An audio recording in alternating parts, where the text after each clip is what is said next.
కళ్యాణి బండి. అవునే, ఇది లేకపోబట్టే కదా మీ నాన్న బండి అడుక్కుని వెళ్ళింది. అందుకే కదా మనిద్దరం బేబమ్మ ఇల్లు అడుక్కుంటూ వచ్చింది. వెళ్దాం పదా. ఏమండి, ఈ వీడియో చూసారా? 41 రోజులు రావి చెట్టు చుట్టూ తిరిగితే పండంటి బిడ్డ పుడుతుందంట.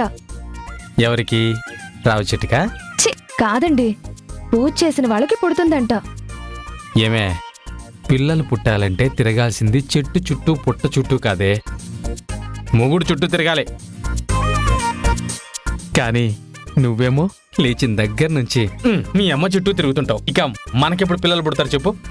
చాలే ఆపండి, మీతో ఏం చెప్పినా వెటకారమే.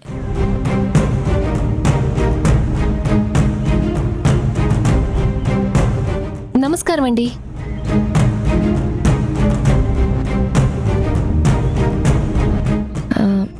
నమస్కారం అండి. మీరు? నా పేరు ఝాన్సీ అండి. నేను బేబమ్మ గారిని కలవడానికి వచ్చాను. ఓ అలాగా, రండి కూర్చోండి.